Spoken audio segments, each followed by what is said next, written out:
El siglo VI, mientras que los francos se mataban por la herencia, inició en Oriente una incontenible expansión musulmana, que primero ocupó Palestina, Siria, de ahí se pasó a Egipto, y bueno, después siguieron por todo el norte de África, hasta que finalmente brincaron el estrecho de Gibraltar y llegaron a España, acabando con los visigodos que ahí vivían. Posteriormente intentaron treparse a las Galias, no obstante, ahí fueron contenidos por los francos, quienes pues eran liderados por el mayordomo Carlos Martel. Y gracias a la labor defensiva de Martel, y pese al empuje que traían los musulmanes, estos no lograron avanzar más allá de la ciudad de Poitiers, donde fueron derrotados en el año 732.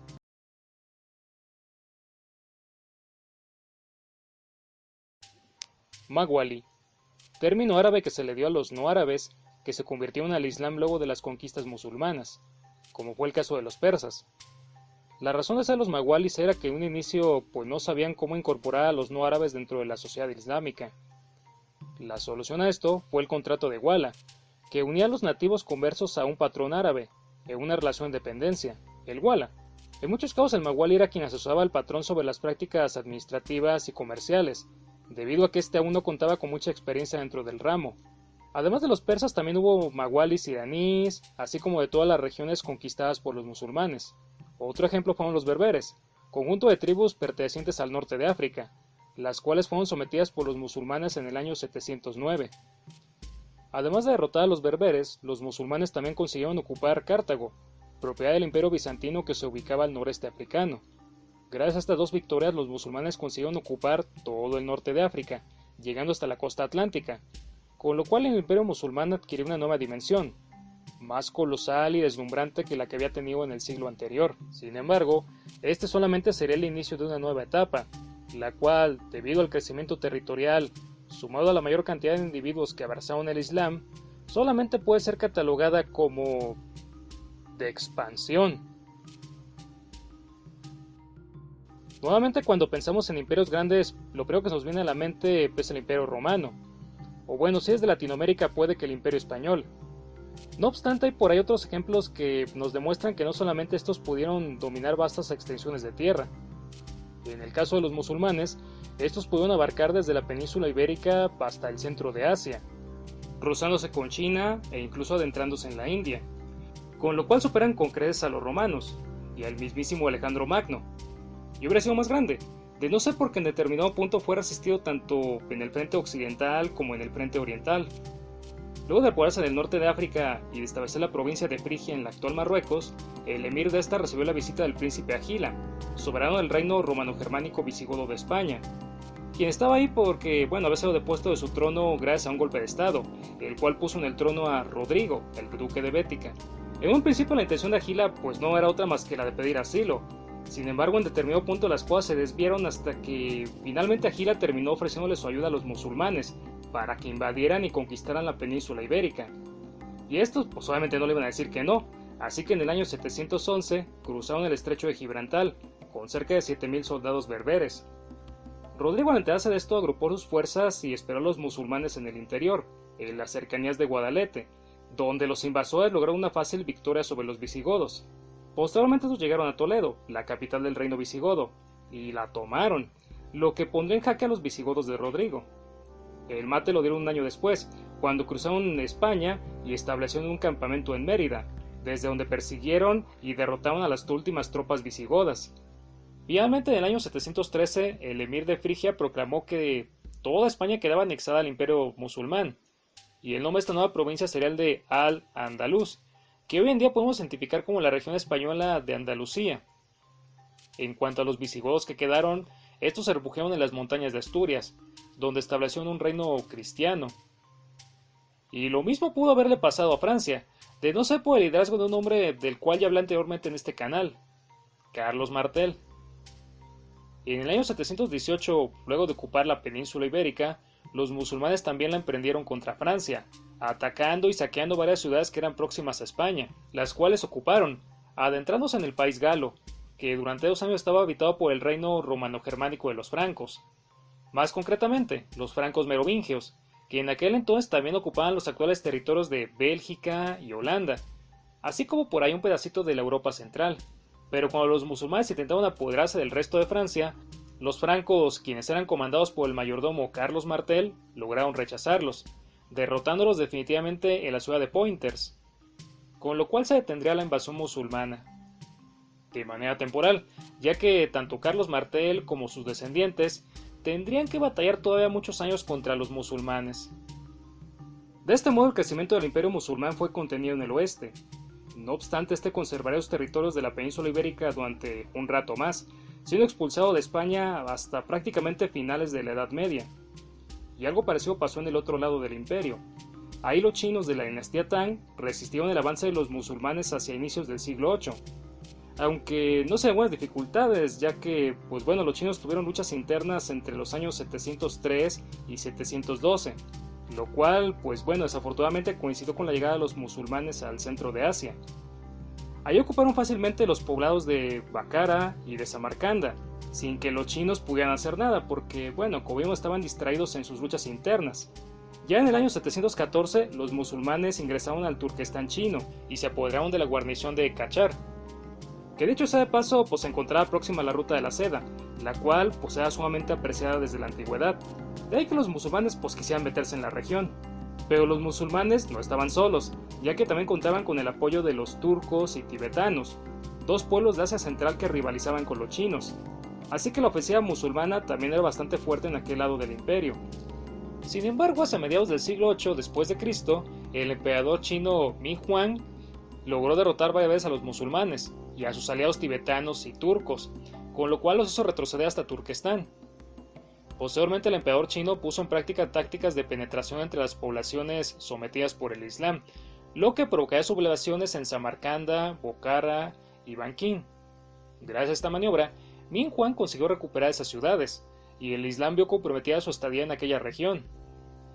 No obstante, los musulmanes consiguieron reorganizarse y en el año 751 le propinaron una dolorosa derrota a los chinos, a las orillas del río Talas. Y entonces, otra vez, los musulmanes consiguieron hacerse con Samarcanda y Banjin, así como con el Turquestán chino. A pesar de esto, los musulmanes no consiguieron avanzar más en el territorio chino, por lo que el Islam también quedó contenido en aquel extremo. En la India, por otro lado, los musulmanes consiguieron llegar hasta la ciudad de Multan, y una vez ahí, fueron sometiendo a gran parte de la región de Pajak, cosa que haría que a la post el Islam se enraizara como una de las religiones principales de la India, junto con el hinduismo y el budismo. Además de las nuevas incursiones, los musulmanes también siguieron acosando al imperio bizantino, amenazando incluso su capital, entre los años 717 y 718. Pero gracias al talento del emperador León III, este pudo evitar que Bizancio cayera en manos de los musulmanes. Aunque como en el caso de los francos, los ataques musulmanes se prolongarían durante muchos años más. Y esto era lo que pasaba en los límites del imperio, que, como podrás darte cuenta, crecía en todas las direcciones posibles, acrecentando su poder y su riqueza. Pero al interior de estas las cosas no andaban tan bien como se podría esperar, y es que ahí se comenzaron a dar una serie de situaciones conflictivas, que se sumaban a las viejas controversias políticas y religiosas. La primera de estas cuestiones fue la centralización del imperio, gracias a la cual todos los recursos de todas las provincias iban a parar a las arcas de Damasco, que en aquel entonces era la nueva capital de los musulmanes. Esta situación mantenía descontentos a los habitantes de las provincias, quienes seguramente decían: ¿por qué tenemos que darle nuestros recursos? Ellos ni siquiera viven aquí.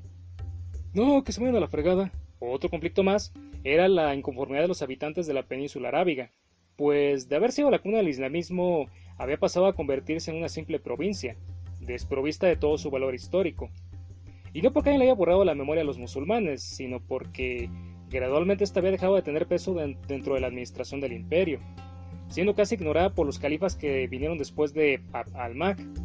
Este desplazamiento político y administrativo tiene una explicación, y esa era que la capital, como vimos, era Damasco, en la actual Siria, o sea, que estaba fuera de la península arábiga, y por esta razón, ya no tenía tanto peso como durante los inicios del imperio. Sin embargo, el descontento de la gente ahí estaba, y los habitantes de la península se quejaban con los califas, quienes, aparte de esto, eran acusados de poner en puestos de poder muy alto a gente de origen sirio, no árabe, lo cual contrariaba las enseñanzas de Mahoma. Junto a estas problemáticas también estaba el asunto de los Mawali, que demandaban tener mayores derechos políticos y sociales. Todas estas circunstancias contribuyeron a que en el año 743, tras la muerte del califa Hisham, estallaran serios conflictos por la sucesión, ya que muchos querían treparse al trono. Algunos porque, pues como vimos, estaban inconformes con el régimen actual. Otros porque, bueno, pues simplemente tenían hambre de poder.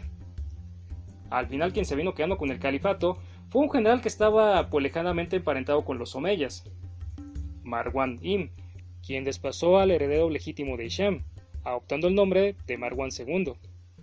En su califato Marwan II movió la capital, de Damasco en Siria, a Arram, en la actual Mesopotamia.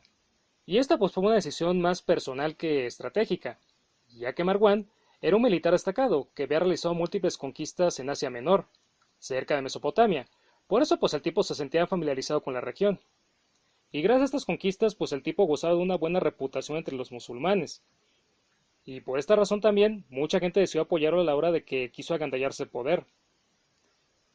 Sin embargo, toda esta reputación al final pues no evitaría que Marwan viviera uno de los momentos más difíciles y más complicados de la historia del imperio musulmán, pues la oposición contra los omeyas arreció durante su califato. ¿Qué tanto? En agosto del año 750, delante de una multitud en el Cairo, Marwan II fue ejecutado por un grupo de opositores, quienes además exhibieron su cadáver de manera pública.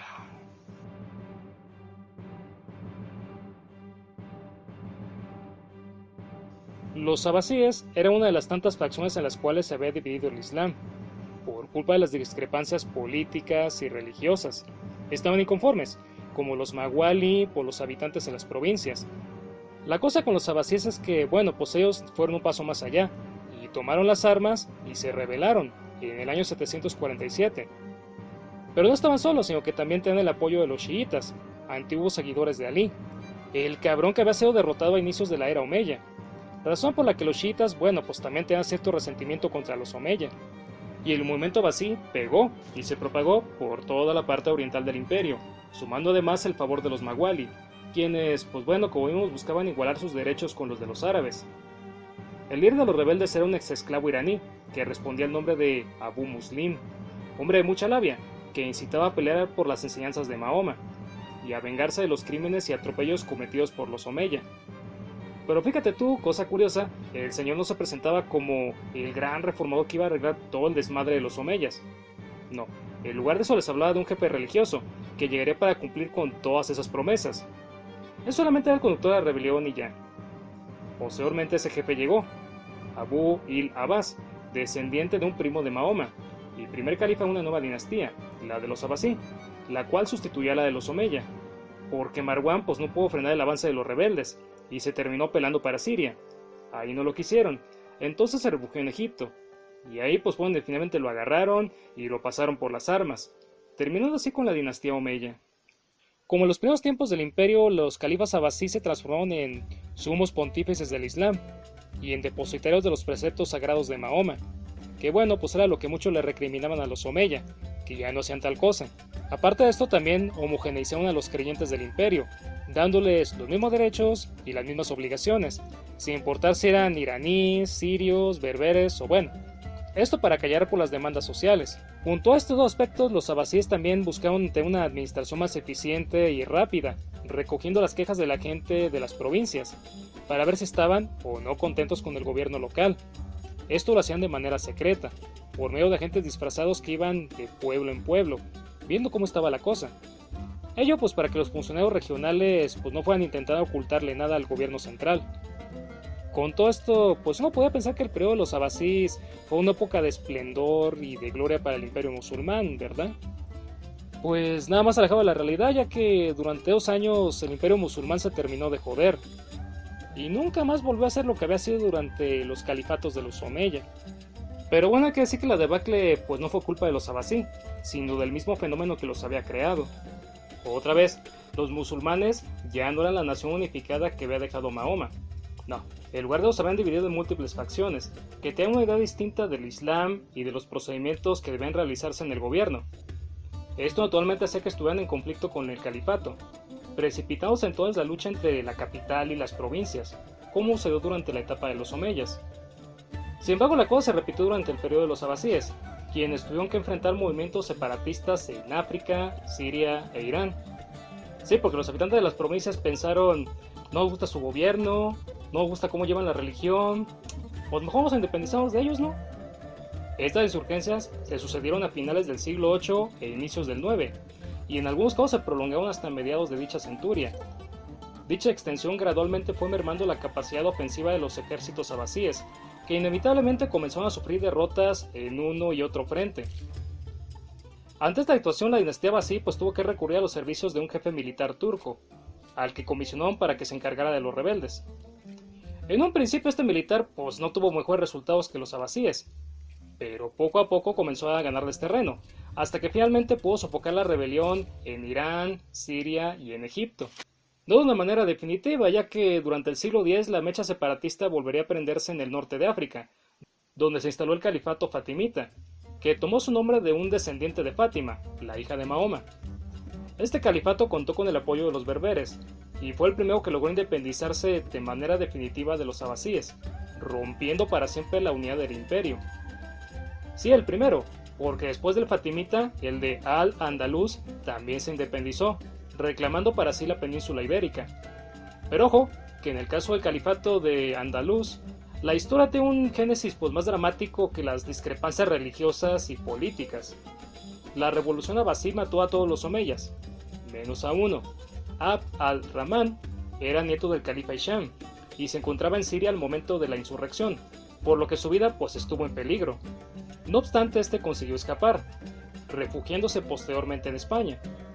Ahí el tipo pues pudo integrarse a la burocracia andaluza, y luego de algunos años consiguió llegar a gobernador, o emir en este caso, más precisamente en el año 756, cargo que pasó a su hijo, junto con el resentimiento por los abasíes.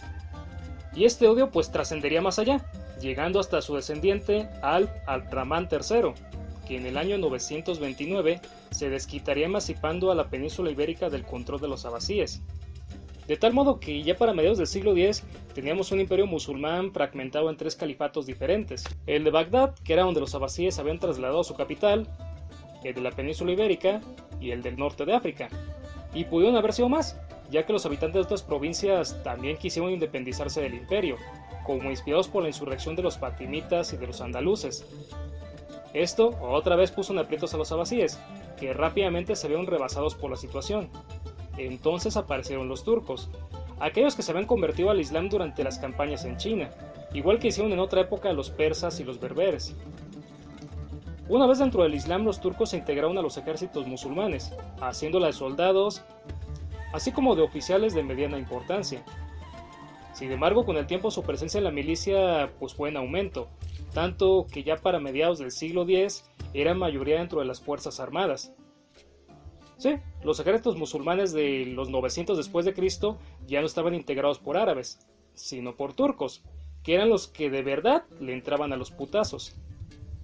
¿Te suena de algo esta organización? Efectivamente, en la antigua Roma los germanos también llegaron a convertirse en el principal motor de las legiones romanas, reemplazando a los itálicos, que con el tiempo pues perdieron el control de sus ejércitos y sufrieron varias insurrecciones de estos. Aunque bueno, pues aquí en el caso de los turcos, estos jamás se le rebelaron a los musulmanes. Sin embargo, sí consiguieron ganar pues cierta autonomía dentro del imperio, la necesaria para crear varios principados en el extremo oriental. Estos principados posteriormente se unificaron bajo el mando de un líder, el bey, que fue algo así como otro califa dentro del califato de los abasíes. Ahora, regresando a los abasíes, estos ya no pudieron frenar las rebeliones. Entonces, pues le pidieron ayuda al bey de los turcos, quien accedió a echarles la mano, pero con una condición: que aceptaran someterse a la autoridad de este. A los abasíes pues prácticamente no les quedó de otra, así que en el año 1055 después de Cristo, el bey se convirtió en un sultán, absorbiendo el califato de Bagdad. De este modo el califato abasí desapareció para siempre, dando paso al sultanato de Turquía, que efectivamente logró establecer el orden en Irak, Irán y Mesopotamia, recuperando Siria y quitándole territorios al imperio bizantino. Finalmente, en el año 1453, el sultanato de Turquía consiguió derrotar a los bizantinos, tomando Constantinopla y extendiendo su dominio hasta el este de Europa. Y así fue como el imperio musulmán llegó a convertirse en el que quizás sea el imperio más extenso de la Edad Media, el cual se dividió por culpa de las problemáticas internas. A pesar de esta desintegración, los califatos occidentales y orientales alcanzaron un notable desarrollo, tanto cultural como económico, y bueno, pues por qué no decirlo, cuyo legado pues no llega hasta nuestros días. Sin embargo, durante finales del medievo, el mundo musulmán comenzaría a ser desplazado por el mundo cristiano, pues mientras que en Occidente los reinos ibéricos iniciaban la reconquista de España, en el oriente del Mediterráneo la Europa feudal pues empezaba las cruzadas, las cuales tenían por objetivo recuperar Tierra Santa, entonces en poder de los maometanos. Mi nombre es Jair López y les deseo una buena tarde.